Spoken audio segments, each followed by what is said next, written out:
నేను సంఘం మండల వ్యవసాయ అధికారి. నా పేరు శశిధర్.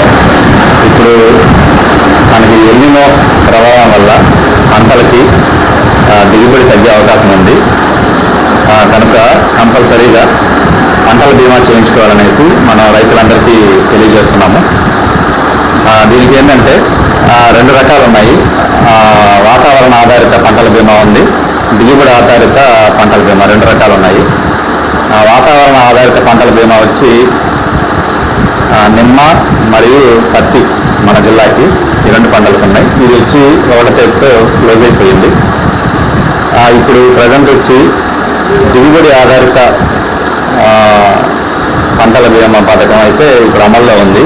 ఈ వరి మరియు వేరుశనగ మన జిల్లాకు సంబంధించి ఈ పంటలకి అందుబాటులో ఉంది. దీనికి వచ్చి ఆఖరి తేదీ వచ్చి ఆగస్టు 15వ తేదీ. దీనికి వరి అయితే ఎకరాకి 840 రూపాయలు ప్రీమియం చెల్లించాలి. వేరుశనగ పంటకైతే 280 రూపాయలు ప్రీమియం చెల్లించాలి.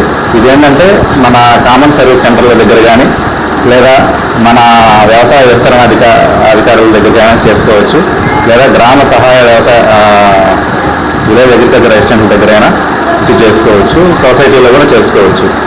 దీనికి ఏంటంటే రైతులు కంపల్సరీగా ఈ క్రాప్ బుకింగ్లో నమోదు చేసుకోవాలి. దీనికి కావాల్సిన పత్రాలు ఏంటంటే రైతుల యొక్క బ్యాంకు అకౌంట్ బుక్ మొదటి పేజీ, వాళ్ళ ఆధార్ కార్డు, అదేవిధంగా 1B కానీ పట్టాదారు పాస్బుక్ కానీ, ఆ తర్వాత వాళ్ళ సెల్ఫ్ డిక్లరేషన్, అంటే మేము ఇన్ని ఎకరాలు సాగు చేస్తున్నాము, దీనికి ఇన్సూరెన్స్ కట్టుకుంటున్నాం అనేసి రైతుల యొక్క సెల్ఫ్ డిక్లరేషన్ ఉంటుంది. ఈ 4 డాక్యుమెంట్లు తీసుకొస్తే మన అగ్రికల్చర్ అసిస్టెంట్లైనా నమోదు చేసి వాళ్ళకి ఎన్రోల్ అయినట్టుగా రిసిప్ట్ కూడా అందజేయడం జరుగుతుంది. ఇది ఏంటంటే ఒక గ్రామాన్ని, వరకైతే ఒక గ్రామాన్ని యూనిట్గా తీసుకుంటారు.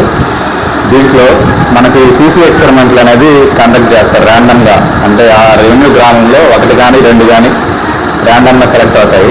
ఆ సెలెక్ట్ అయిన ప్లాట్లో 25 చదరపు మీటర్లు పంట కోసి దాన్ని బట్టి ఎకరాకి ఎస్టిమేషన్ చేస్తారు. ఈ వచ్చిన ఈల్డ్ని గత 5 నుంచి 7 సంవత్సరాలు సరాసరి దిగుబడి ఆ గ్రామంలో ఎంత వస్తుందో దాన్ని బట్టి లెక్కేసుకొని ఎంతైతే తగ్గుతుందో ఆ తగ్గిన వరకు మనకి ఇన్సూరెన్స్ అమౌంట్ అనేది క్లెయిమ్ చేయడం జరుగుతుంది. ఇది ఎవరైతే రైతులు కట్టుకున్నారో వాళ్ళందరికీ వర్తిస్తుంది.